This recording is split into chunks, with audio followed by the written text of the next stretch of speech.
Australia, 500 new diabetics are diagnosed daily in Australia. Eesh. And remember, in case of sickness, the first thing we look at is why. Why are so many people suffering from diabetes? So what we need to look at is what's changed, and one of the biggest things that's changed is the diet. Never in the history of mankind have human beings eaten so many carbohydrates. When you look at all the different countries in the world, every country always had a carbohydrate as part of the diet. So we look at Asia and it was predominantly rice. We look at Italy, it was predominantly probably pastas and breads. We go to the South Pacific Islands, the starches were sweet potatoes, cassavas. We go to the United Kingdom and the carbohydrate was probably oats, they're big oat eaters. So just an illustration to show that every country in the world has always had a carbohydrate as part of their basic diet. But we've come to a time on planet Earth where it's almost as if all the carbohydrates from all the different countries have been put together. And people have become high carbohydrate consumers. So I'd like to do an assessment of these carbohydrates. Probably about 50 years ago, they were called starches. So carbohydrates. What would most people have had for breakfast? Cereal. We know that cereal is popular because there's a whole aisle devoted to it. And cereal is very popular because it's go to kitchen, open packet, put in bowl, put milk on it, goes like wet tissue paper down the hatch in 10 minutes, is that right? Out the door. It's a very easy meal. You don't have to go to the stove and get the food and cook. It's just a very, very easy meal. And I think the reason why people are looking for quick breakfast, because so many people go to bed too late, because they're either watching television or they're on the computer or on the phone, games, and so many people aren't getting enough sleep, so they go to bed late, so they wake up late and they just want something very quick. And so here we have cereal. Another quick one is bread. And these two don't take you very far. And so mid-morning, many people reach for cakes, cookies, pretzels, chips, donuts. So I'm just going to say etc. because there's a lot of them. Another carbohydrate snatched from another country is pizza. So from Italy, you could say the pizza and the pastas came. I'm a fifth generation Australian Scottish descent, and I grew up every night we'd have sausages or chops, mashed potato, frozen peas or beans every single night except for Sunday. Then Mum would cook roast lamb. And I thought everyone in the whole wide world ate like that because and you think that as a child, my relatives, neighbours, and as a Scottish descent, we went to the Presbyterian church, everyone ate the same. I didn't think there was anything else in the world other than white bread, because that's all we ate, or white sugar. It wasn't until I was a teenager and started going a bit further afield that I noticed actually there are other foods that people eat. I didn't know what pizza or pasta was, but I don't think there's a home today that doesn't know what a pizza and a pasta is. Rice is another carbohydrate. Potatoes, another carbohydrate. My husband's a fifth generation Irish descent, and every main meal must contain potatoes. And last and least in nutritive value, the pure crystallized acid extracted from the sugarcane plant is the refined sugar. And you can see what I mean when I say I don't think anyone chose to eat that way. It's just quick, it's just fast. And we're such a fast society today that people get hungry and they reach for the fast. Now, when I was in the rainforest raising my children, this was not fast food. down on the farm, this isn't fast food. It takes a while to make cereal, to make bread, to make cakes, to make pizza, to make pasta, to cook rice, to cook potatoes. It's not fast food, it's slow food. What's fast food on the farm? Fruits and vegetables. Pick an apple off the tree, eat. Pick a cucumber, eat. Pick a tomato, eat. The fast food is fresh fruit and vegetables. So if I'm travelling and the people I'm about to stay with say, we're a bit concerned, what do we feed you? I said, it's real easy, fast food. Fruits and vegetables. I'm very happy with fruits and vegetables. That's your true fast food. But I want to show you the result of what is happening today with so many people living on this diet. All of this food breaks down in the gastrointestinal tract to a singular structure called glucose. We touched on that yesterday. And the glucose gets absorbed out of the gut and into the blood, then goes on the M1 main highway straight to the project manager, which is the liver. And then the liver determines where the glucose goes. And the first place it'll send the glucose is to the cell. Now we're going to have a look at what happens in the cell.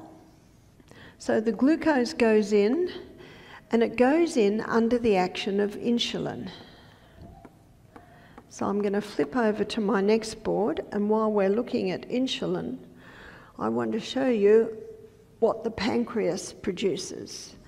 The pancreas, yesterday we looked at the pancreas and its role in digestion and what it releases into the gut.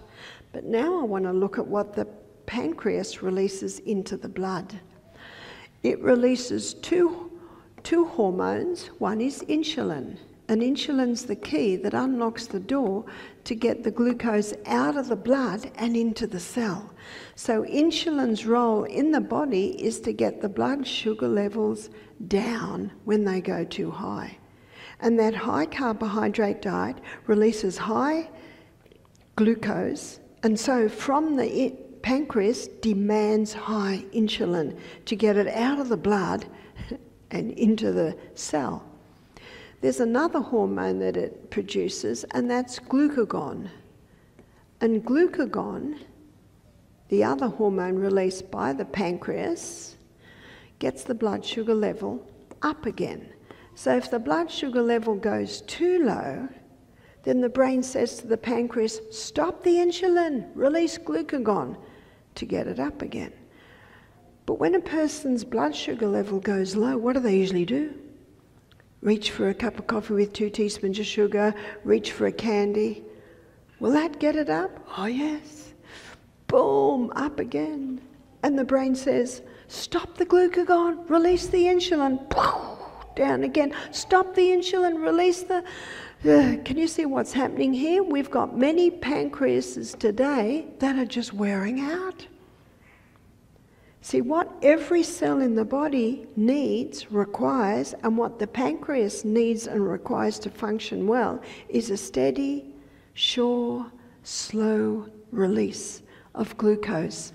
And that's what the 3 essentials give it. Fibre. Fibre slowly releases the glucose. Protein is broken down in the stomach, so it also gives a steady, sure release of glucose. Fat. Yes, fat helps to slowly release the glucose. That's what the pancreas needs, and it's what every cell in the body needs. So the first place that the glucose is sent is into the cell. It goes into the cell under the action of insulin. It goes through a 20-step pathway. And this 20-step pathway delivers to us 2 units of energy. Isn't that why we eat? The end result of the 20-step pathway is a chemical form of glucose called pyruvate. And pyruvate is the chemical form of glucose. It gets fed into the next section.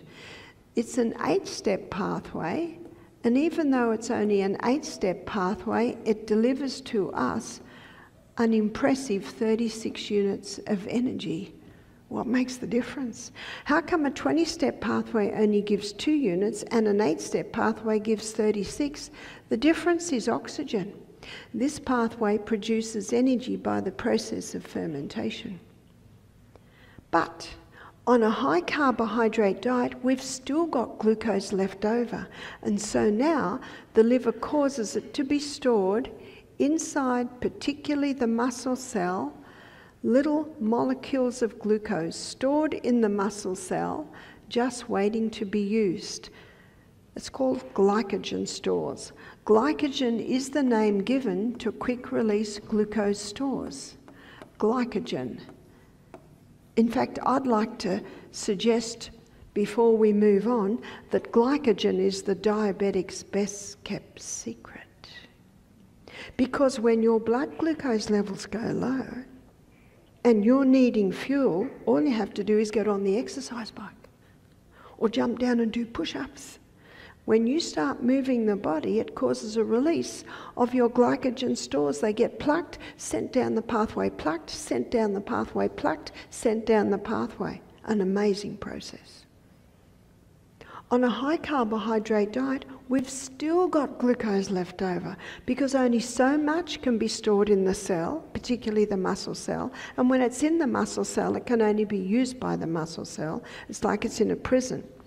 But the liver can also store glycogen, only a small amount, but the glycogen that's stored in the liver can go everywhere in the body. But on a high carbohydrate diet, we've still got glucose left over. And now it gets stored in the most amazing fuel depot in the body. It's called fat cells. And what's happening on this high carbohydrate diet? People are getting bigger and bigger and bigger. Have you noticed? What I've given you there is just the basic science. And you can see by what I've shown you here that fat doesn't make you fat. What makes you fat? It's this high carbohydrate diet that the body just can't use all that glucose. And so then it gets stored. And that's the role of insulin, to get the glucose out of the blood and into the pathway. But there's too much. Well, okay, some stored as glycogen. There's still left over. Okay, it's stored as fat. There's no doubt about it that diabetes was not on planet Earth until sugar was refined.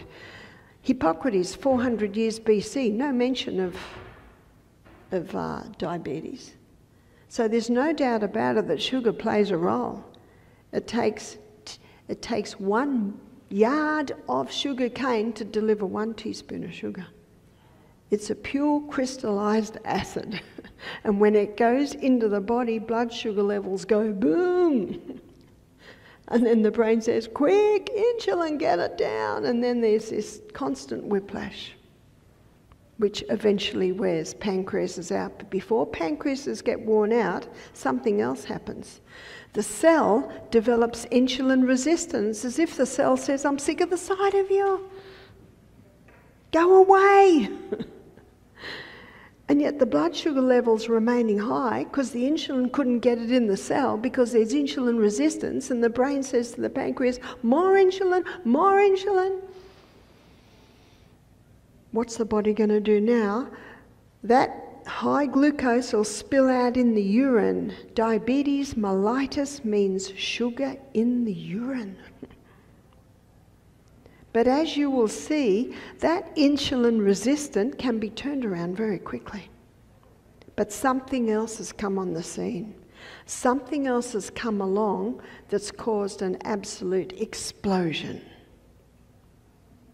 In the 1950s, Dr. Norman Bulag in Mexico put wheat through intensive crossbreeding. The aim was to create a plant with a high yield of grain. When I was a little girl, wheat used to grow that high. Have you noticed how high it grows now? It only grows that high. We had a 19-year-old wheat farmer do our program, and he was really shocked when I told him that wheat used to grow that high because he's never seen it. He's 19. He's the son of a wheat farmer. Because it all grows this high now. You see, when it grew that high and it had a heavier yield, the stalk would break before they could harvest it. So back to the drawing board, they eventually created a plant that only grows that high with a thick stem because of the heavy yield of grain, sometimes 6 to 8 times per plant. So Dr. Norman Bulag got a Nobel Prize in 1976 for his hybridized wheat. They did it to help with the starvation crisis in Africa, in India, in Mexico. But you can't improve on God. This wheat was rushed through with no safety studies. Does that sound familiar? Rushed through with no safety studies. They didn't think they had to do safety studies on wheat, but only now are they starting to see the problem that it's caused. When they hybridized the wheat, they changed 2 main things. They changed the protein or the gluten structure, and that's why when people have irritable bowel, ulcerative colitis, Crohn's disease, we looked at it last night, it has an irritating effect on the colon. That's why those foods must stop to heal that colon. Do I eat wheat? Sometimes. Not much, doesn't have any effect on me because I don't have any health problems. But if I had any health problems, I wouldn't touch it.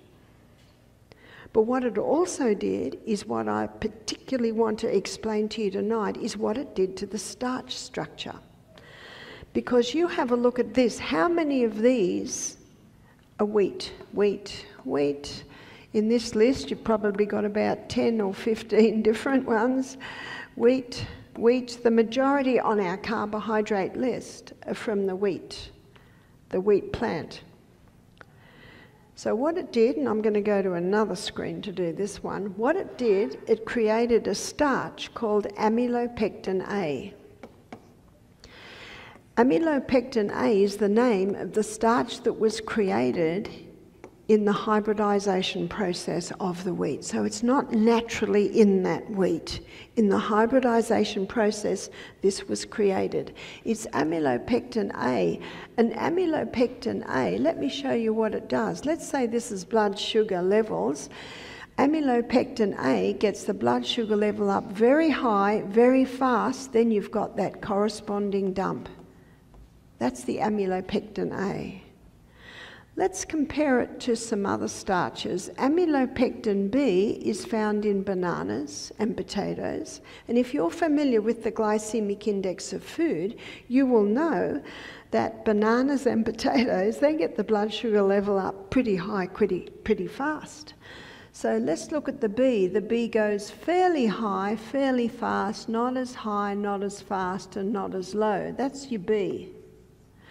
Amylopectin C is found in beans, so legumes, chickpeas, lima beans, lentils, black-eyed beans, cannellini beans, kidney beans, so many different beans. What does it do? Amylopectin C gets a nice steady rise and a nice steady drop. That's your C. And every cell in the body requires, desires that steady, consistent delivery of fuel. It actually gives the pancreas a break. There's no, quick, we're too high, oh no, we're too low, oh no, we're too high. No, it's just this steady, consistent delivery of fuel. That's what it needs. So let's have a look at the glycemic index. Let's have a look at where the wheat sits on the glycemic index. What is the glycemic index? The glycemic index is a reading on how quickly the glucose in food is released into the blood. So the glycemic index, say baseline, is 55. So anything under 55 is considered low GI. And that's great for the diabetic because low GI foods give a nice, steady, slower but sure release of glucose. All your berries, they sit at about 26, and that's why berries are a great fruit for diabetics because they're low on the glycemic index. Grapefruit. Grapefruit that sits at 25. And that's not a surprise because it's not a really sweet fruit. Banana sits quite high. So you look at a cherry and you look at a banana and you think, well, why is the banana high and the cherry low? It's all about the fibre structure. Under a microscope, the fibre structure in the banana is loose, so the glucose is released quickly. In the berries, the cherries, the fibre structure is tight, so there's a slower release of glucose. It's like sweet potato and the Irish potato. Irish potato, high on the glycemic index. Sweet potato, low. Well, what's the difference? Under a microscope, the fibre structure in the sweet potato is tight, so it's a slower release of glucose. In the white potato, the fibre structure is loose, so quick release. You can Google glycemic index and it'll give you a reading of where different foods sit on the glycemic index. Where does sugar sit? Whether sugar is white or tan or brown, sugar sits at 59, and that is no surprise. So let's have a look at where, let's see if I can rub this out. I can. Good, good, good.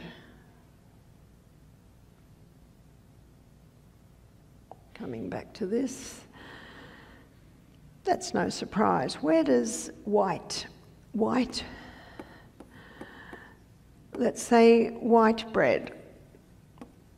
So all foods made with white flour, it sits at 69. How could that be? It's because of the amylopectin A. Remember, it's not naturally in wheat, it's one of the side effects of the hybridization. Once you start playing with God's creation, you don't know what's going to happen. That's why genetically modified foods are actually dangerous foods, because they have the potential to actually interfere with and interrupt our own DNA. Where does wholemeal sit? So you call it whole wheat. So the whole wheat bread, it sits at 72. How could that be? Because the whole wheat is not refined, it's got more amylopectin A in it. Yes. I had a guest do our program. She said, I'm a diabetic. I was diagnosed at 65. I'm now 69. I do everything they tell me. I have whole wheat bread, whole wheat pasta, whole wheat cereal, whole wheat. And every 6 months I go to the doctor and he puts me on more insulin. And what's the definition of insanity? To do what you've always done and expect different results. She said, I'm not like the lady down the road. She has sodas, she has candies, she has cakes. I don't do that. She said, in fact, she started crying. She said, you've just solved the puzzle. Now, if you want to explore this in more detail, there's a book called Wheat Belly by Dr. William Davis. It's a bestseller. And I'm very thankful to Dr. William Davis. There are actually a few books that talk about it, but he defines it very nicely. And he shows what happened to the wheat. And he also shows that by the late 70s, this hybridized wheat went worldwide. Do you know what that means? By the 1990s, let's have a look at this. By the 1990s, every cereal, every bread, every cake, every donut, pretzel, etc., every pizza, every pasta, what's it made out of? The hybridized wheat.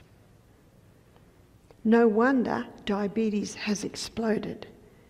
Because how many diabetics are told to have the whole wheat? And yet, are they healing from their diabetes? No. No, they're not. Something else has come into the equation.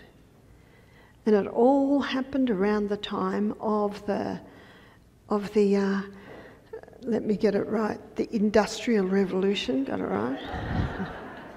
It all happened around the time of the Industrial Revolution, where they started to create a lot more chemicals, a lot more chemical cleaning products, a lot more chemical fabrics.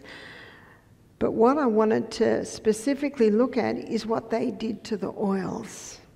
Now, before the Industrial Revolution, depending on where you lived, it was near the equator, it was either coconut oil or palm oil, and if it was in the Mediterranean, it was usually olive oil or maybe sunflower oil. Sunflower seeds are soft seeds. I've had people say to me their grandmother used to grind the sunflower seeds, squeeze them and get the oil. And if it was in the more northern countries, it was usually butter or cream from organic cows. And if it was further up, it was usually fish, seals, whale blubber, depending on where you lived on the planet. And by the way, diabetes was very low, and as you'll see in my next lecture, heart disease was very low. But in the Industrial Revolution, they created equipment so they could get oil out of hard seeds.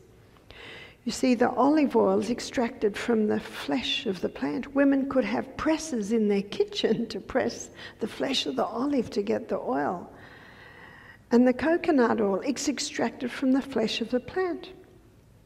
So they grate the coconut and they squeeze it with water and they get the milk, and then in a saucepan, double saucepan, or traditionally just in the sun, it would separate into the oil.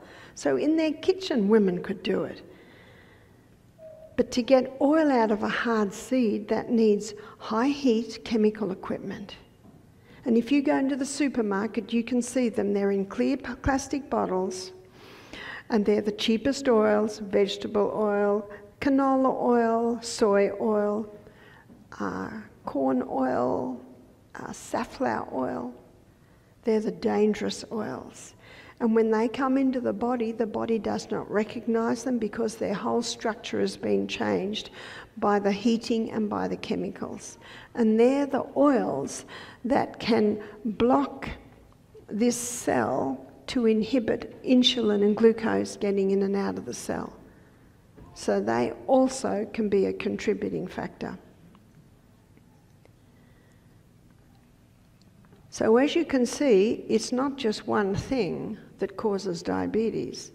It can be a whole lot of things, but I believe this high carbohydrate diet, high sugar diet, again, carbohydrates aren't bad. My husband would never forgive me if the potatoes stopped.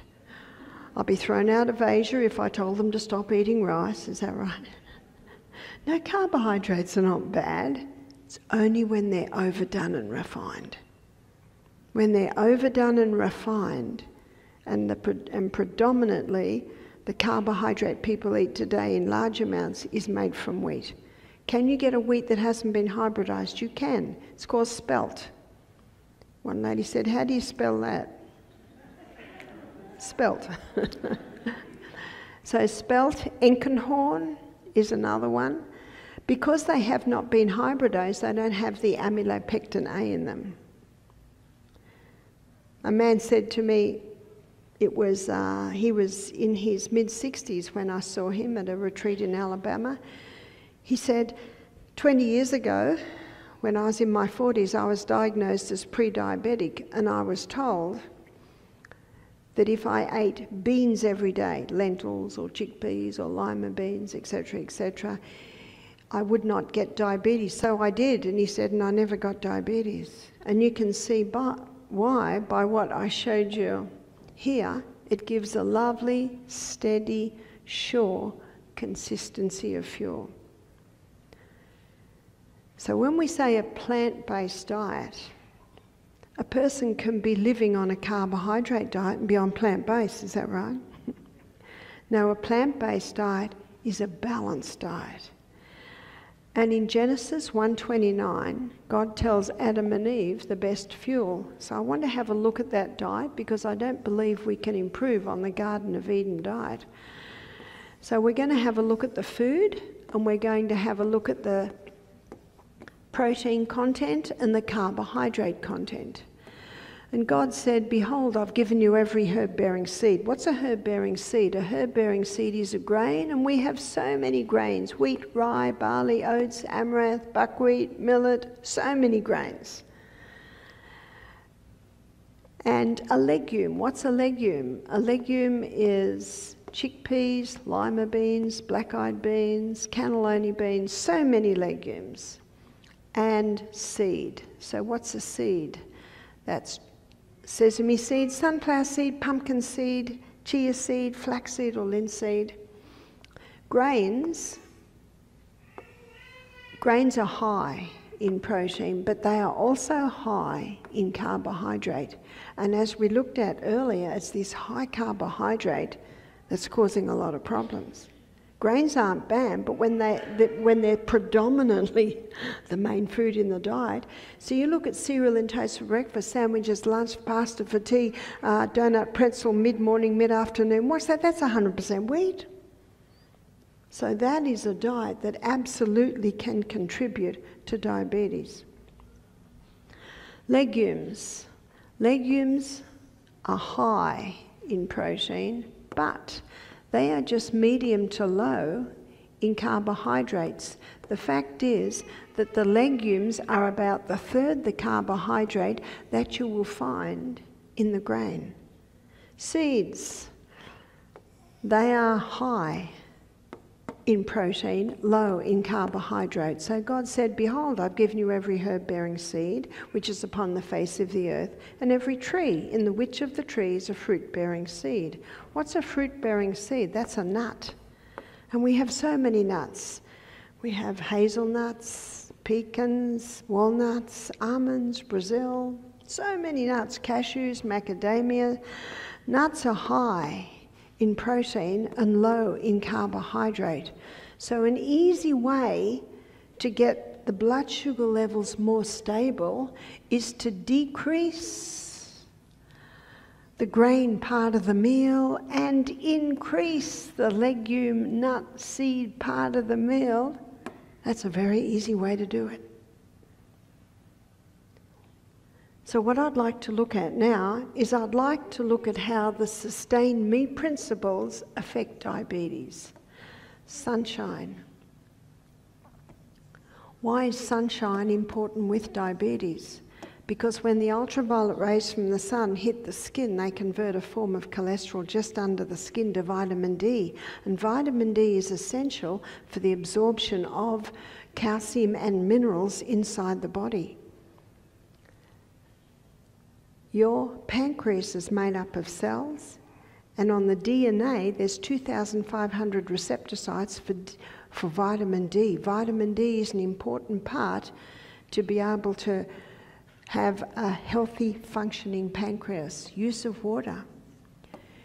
We should be drinking at least 8 glasses of water a day. Start early. What 8 glasses of water a day? It allows the release. Let's go back, and I want to show you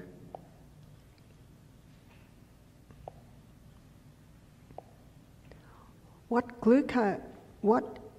keeping adequately hydrated does is between meals it allows the release of glycogen. Because what have diabetics been told? How often have they got to eat? Every 2 hours? Now yesterday when we went on our journey through the gastrointestinal tract, we discovered that our nutrients are absorbed in our small intestine. Do you know what that means? When our stomach is empty, we're still getting nutrients. Most people that have the blood sugar level low between meals is because they're dehydrated.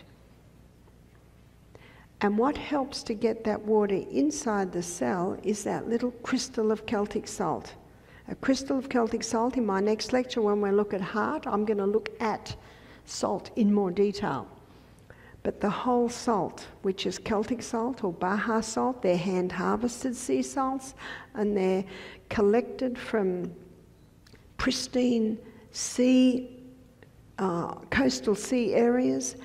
The Celtic salt is a hand-harvested seed from the coast of France in Brittany. French government has declared 4 million acres heritage zone to keep it pristine. That's nice to hear, isn't it? But it contains 82 minerals, and when you put that salt in your tongue, the magnesium in the salts pulls the water inside the cell, which helps to release these glycogen stores.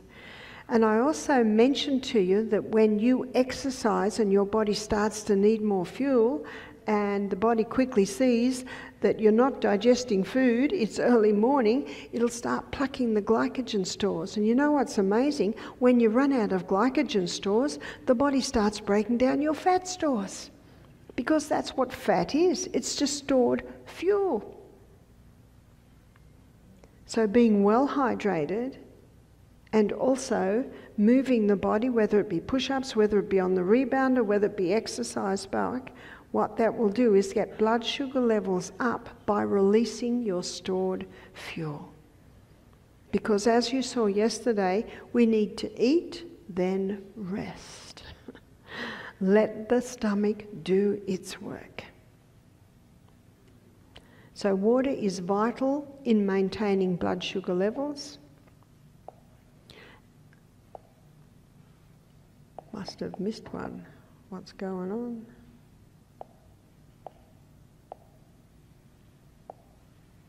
Come back.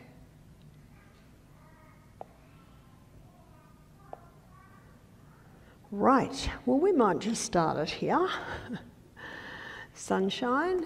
We've looked at the importance of sunshine for vitamin D and its importance for getting minerals into the body, but also maintaining the DNA of the cells. Use of water. Ideally 8 glasses of water a day. And that little bit of salt. The whole salt, Celtic salt. How much? Probably the size of a sesame seed. If you're not used to it, start with that. And remember, it will help release your glycogen stores. Sleep. We're going to be looking at sleep later in the week, and especially the hours before midnight. The hours before midnight, in fact, at the moment, it's between 9 p.m. and 2 a.m. that melatonin is released. And melatonin is your fix and rejuvenate nighttime hormone. That is the hormone that's responsible for the increase in healing while we sleep. When you lay your body down in bed at night, you know you're laying your body on nature's operating table. So while you sleep, and the release of these hormones, it allows the healing of the pancreas. If you don't go to bed till 2 a.m, you might lay yourself on nature's operating theatre, but the surgeon's left the surgery. The surgeon's only active between 9, well, it's most active between 9 p.m. and 2 a.m. I used to work in an operating theatre, and you can't work unless you've got your whole team there. So it's between 9 p.m. and 2 a.m. that you've got the whole team there for the surgery on healing the pancreas while you sleep. And later in the week when we look at sleep, I'm going to show you all the processes that happen in the sleep, how you can increase that, and how you can train your body back into 8 hours a night. Here's God's perfect mathematical formula: 8 hours to work, 8 hours to play, 8 hours to sleep. Trust in God. Thank Him every day for the condition that your pancreas is in right now, even if your pancreas is not working well and you are on insulin. Thank Him for your pancreas, thank you for its ability to heal, and thank Him that tonight you're going to learn how you can revive your pancreas. See, one young man came to our retreat, he's only 19 with type 1 diabetes. He said to me, my specialist said my pancreas is dead. I said, is it gangrene? What's dead? If there's blood going through that pancreas, it's alive. And we live in an incredible body that has an inbuilt ability to heal itself. I'll tell you his story in a minute, but he was with us 4 weeks, and after 3 weeks he went from 90 units of insulin a day down to 10 units of insulin a day. Was his pancreas dead? No, it wasn't dead. His pancreas started to revive because it was given the right conditions. That 90 units of insulin allowed him to eat a high carbohydrate, high sugar diet. So when he started eating our food, which was high fibre, generous proteins and great fats, he didn't need that much insulin. So little by little by little, he started to drop his insulin levels. In Leviticus 17:11, the Bible says the life of the flesh is in the blood. If there's blood going through any part of your body, it's alive. There's life, and it can be revived. So let me show you why the blood's called the life of the flesh. Because in the blood is the carrier of oxygen. That's why it's important to breathe through your nose, breathe long, slow and deep. I call it God's LSD, long, slow, deep. Breathing in and out through the nose, and it will increase the oxygen content in your body. The blood also carries the nutrients, and we are the ones that choose what we eat. And as we're looking at, there are some foods that are healing, and there are some foods that are not healing. Hence, we are the ones that choose. Are we eating a high carbohydrate, high refined diet, or are we eating a diet that's high in fibre, great proteins, good fats? We choose. And it's our God-given right to choose what we do to our body. And the food that we eat determines the quality of our blood. Water. The blood also carries the water, and the blood carries away waste. All living machinery has waste, and our living machinery, the human body, is no exception. What an incredible body we live in, and the healer is the blood. So thank God every day for exactly where you are and what you have right now. Because my daughter Emma, when she was 5, she said, "Mum, I'm going to grow up in a minute." Now we know she didn't grow up in a minute. We know she took her 10 years to grow up. And when we're sick, don't we want to be better in a minute? When I broke my arm, I have to tell you, I wanted that to be better in a minute, but it took 6 weeks. I think it was the longest 6 weeks of my life. But it's better. And it's the same with healing in the body. Give it time. Abstain. There are some things that you must stop if you want to heal from diabetes. The refined sugar must stop. In fact, all forms of sugar. Once the colon is happy, once the pancreas has healed, then the person can start maybe having a little maple syrup or honey. But until that pancreas is totally healed, and when I mention the colon, as we looked at yesterday, the colon needs to be running well too, because that's where your waste is dumped. So that is also influencing your pancreas. So sugar must stop, wheat must stop, caffeine must stop. We had a guest, and every time I said this, he would just groan. If you're a coffee drinker, don't stop, or you won't be able to come to class tomorrow. If you're a coffee drinker and you have 3 cups of coffee a day, start having 3 half cups, then 3 third cups, then 3 quarter cups, and then maybe 2 quarter cups. You can ease off it very slowly. What caffeine does is it causes a crisis response in the body. And whenever you have a crisis response in the body, there is a release of more insulin to release more glucose into the cell, ready for the crisis, ready for the run of your life or the fight of your life. And most people don't realise the role that caffeine plays in diabetes. What must also stop is alcohol. It's a high sugar food, but not only is it a high sugar food, it is also a neurotoxin, and we need our brain cells. So these are some of the things that must stop if you want to conquer diabetes. Inhale Genesis 2 verse 7, the Bible says that God formed man from the dust of the ground and breathed into his nostrils the breath of life. Did everyone get that? Nostrils. This was not mouth-to-mouth resuscitation. Nostrils. The nostrils purify the air, warm the air, humidify the air, balances blood gases, and also pressurizes the air, making it perfect for the lungs. Mouth does not do any of that.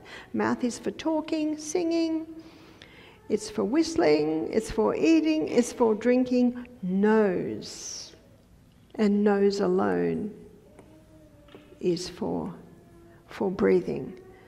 And remember back on the cell, I'm a little bit scared to go back there in case I can't get back here at the moment. I'm still mastering my new electronic board.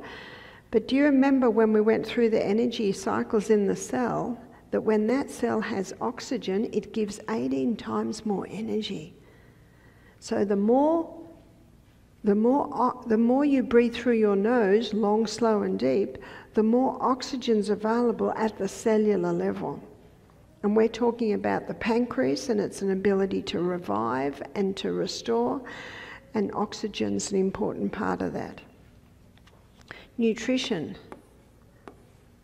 Nutrition is vital.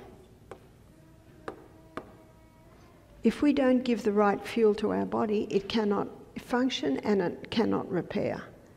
So high fibre, that's all your plant foods. Generous proteins, that's your legumes, your beans. And my suggestion is eat them every single day. I eat them every single day. In fact, often I eat beans every meal. For breakfast this morning, what did I have for breakfast? I had a grapefruit, because I certainly do like grapefruit, and I had a Honeycrisp apple, and I had chia seed, and I had almonds, and I had some sourdough bread, and on that I had olive oil and avocado and brown lentils on top.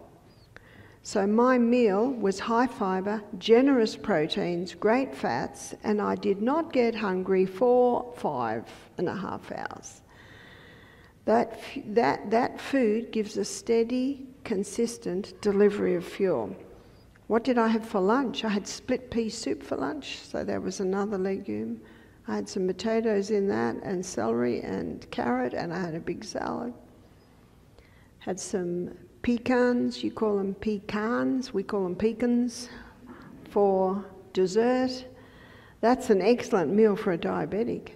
I had a very low carbohydrate diet. Why do I eat such a low carbohydrate diet? Because I love what it does. I have lots of energy, I sleep well, everything works, weight just stays the same. Do you know the Bible says in 1 Thessalonians 5:21, prove all things. Prove it for yourself, try it, give it a go, see what it does. So the Bible says, prove all things and hold fast to that which is good. I eat this way because I love what it does. Moderation. These are the sustain me principles. Moderation in all the good things. The nutritionists today are saying that the time-restricted eating is the best way to eat for a diabetic. What's the time-restricted eating? Eating twice in a 24-hour period, 6 hours apart. Huh? What were they saying 10 years ago? Oh, you've got to eat every 2 hours. Psalm 146 verse 3, put not your trust in princes, because sometimes they get it wrong. Who are the princes? They're the authorities in the field. Doesn't mean you don't go to them, doesn't mean you might not get their opinion, because that's what it is, an opinion. And what can you do with that opinion? You can take it or leave it, because it's our God-given right to choose what we do to our body. So did the authorities say, sorry, we got it wrong? No, they'll never say that. Have you noticed what they say? New research reveals. Do you know that time-restricted eating was advised in that little book, The Ministry of Healing, which was written, I think, in the late 1800s. This is not new. And do you remember the old saying, eat breakfast like a king, lunch like a queen, supper like a pauper? Where'd that saying come from? That's been a saying for hundreds of years. This is not new. Now they put another name on it, time-restricted eating. No, it's not new. You know what the proverb says? There's nothing new under the sun. But what they are finding with this time-restricted eating is that diabetics are coming off their medication. Because eating like this gives a steady, consistent, sure delivery of fuel.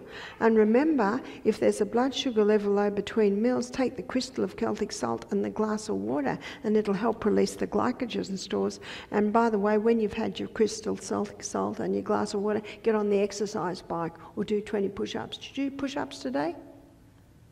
Sorry? I heard a yes. Only one though. If you can't do them on the floor, you can do ladies' push-ups. If you can't do them all on the floor, you can do push-ups on the wall to strengthen the core. Remember, the core helps digestion. The core strength holds you back into place, does so many things. Our massage therapists, they tell me we can tell the strength of the body by the strength of the core. And that's how we should lift. Have you seen how a 2-year-old lifts a ball? This is how they lift a ball off the ground. Is that right? How do we lift the ball off the ground, us adults? As soon as you bend that back, you weaken it. Look at the biggest bone in the muscle is the femur, biggest muscle mass is your quads. Why did God do that? Because we should lift and bend here. And our massage therapists, this is how they massage. Where are they massaging from? Here. Look after your back. Sorry, got off track a bit there. So moderation in when you're eating, moderation in the times. And as we looked at yesterday, the stomach needs that rest between meals. You can have someone eating very good quality food, but they're not accessing the nutrients out of their meal because they're eating too much. They're eating too many times a day. And the last one is exercise. And what exercise does, it does an amazing thing for diabetes. What exercise does, it increases blood supply to the pancreas, which helps to revive the pancreas. And the most effective form of exercise, and we're going to look at this in a little bit more detail when we look at the heart after the break, is the high intensity interval training. These are intervals of high intensity, intervals of recovery for a cycle. So 30 seconds is what the research shows, high intensity, 90 seconds recovery, done for a cycle of 6. Have you done the maths on that? That's about 15 minutes a day. If you don't have 15 minutes a day, it's time to assess what you do with your time. Start by writing down how much time you're on the computer, how much time you watch television, how much time you're on the phone. That's the first assessment you do. And you will quickly realise that you are spending more than 15 minutes on those devices. Is that right? So you do have time. It is the best insurance policy that you can make. So what I've got to do, and I hope that I can get back to my other screens. I did. Great. When you do the high intensity interval training, what's the high intensity? This is really high intensity. This is running for your life. This is walking very fast up a steep hill. This is on the exercise bar, going as fast as you can. That's the high intensity. Anything that gets the respiration up and increases heart rate. It's only for 30 seconds. If you don't think 30 seconds is long, try it. It's long. 90 seconds recovery. The recovery time is an indication of your fitness level. So what happens with that high intensity? It causes a release of these glycogen stores, which helps to balance your blood glucose levels. And if you run out of them, remember you've got your fat stores. But because this whole inside of the cell is working so much faster, extra receptor sites develop on the cell wall to take in more insulin and glucose. So you can reverse insulin resistance in a week by getting the carbohydrates right down, stopping the sugars, the wheats, eating a high fibre, generous protein and great fats, and implementing the exercise program, drinking more water, you can turn it around in a week. That's quite incredible, isn't it? So we had a man attend our program who was 62. He came to us because his doctors had said, we can do no more for you. He said, I've spent $1 million on my health in the last 10 years. This was probably about 8 years ago now. He came to us because he met a lady that said, I think that this retreat in Alabama could help you. He was on 90 units of insulin a day. He was on blood pressure meds, blood thinning meds. He was on statin drugs. He was carrying probably about 40 pound excess weight. His legs were swollen. He said, I won't be able to exercise. I said, that's right. But my suggestion is to get on the rebounder for 1 minute every hour and just do this. That's called the health bounce. And what it does is it stimulates the lymphatic system to get that fluid working through the body. I said, never drink more than a half a glass of water at a time, and drink it little by little by little over the day. He did 2 days on juices. The juices were mostly carrot, celery and apple juice, not a lot of sweet in the juice. And every day he was having a blood sugar level low, so he had to take a protein drink. We give a protein drink for the blood sugar level low. You see, why was he having a blood sugar level low? Because his 90 units of insulin allowed him to eat that. He wasn't eating that anymore. By the end of 2 weeks, he was down to 10 units of insulin a day, type 1 diabetic. He emailed me 3 months later. He said, I am off all my medication. He said, my doctors are astonished. I believe it's our duty to astonish our doctors. He said, remember what the doctors have said? We can do no more for you. And he went to the most expensive and the best specialists. He spent $1 million. Wow, he could have come to the health retreat twice a year for the next 20 years for that. Maybe more. I said to him, tell me about your exercise program. He said, I swim 30 laps of a pool a day. He said, I cycle 6 miles a day. I rebound 3 times a day. He said, I do exactly what you say. I have breakfast like a king. I have lunch like a queen. He said, and I don't eat at night. He said, I'm having fibre every meal. I'm having all the low glycemic fruits. He said, I'm having beans every day. He said, I have some nuts every meal. And I remember when he came, he said, anything you tell me to do, I will do. And he did it. Good illustration of choose your hard. You might think that's pretty hard, 30 laps of the pool a day, 6 miles a day. He said, this is at 3 months. He said, I've lost 25 pounds. When he went home, his wife, he's 62, she's 42. She said, this is your baby. I like my croissants and champagne. 3 months later, she's interested. She's got a new husband. He doesn't get irritated anymore. He doesn't snap at her anymore. He went back to full-time work. He's the CEO of a couple of big companies. He went back into the office and he said, I'm back. And they all cringed, but they had a different boss. He no longer yelled at them. He no longer got annoyed at them. You see, our brain can only hold a 2-minute supply of glucose at any one time. And when blood glucose levels go low, it's only 2 minutes and the brain's not getting fuel. That's the irritation. That's the grumpiness. He thought he was going to have to resign from his posts. He'd taken some long service leave to try and get himself better. And he got himself better. Actually, they remarried. She's interested now purely because of what she saw happened in her husband. And when they got married, they got the chef from the health retreat to cook the good food. He said, I've got a barbecue over there for my diehards that want their steaks.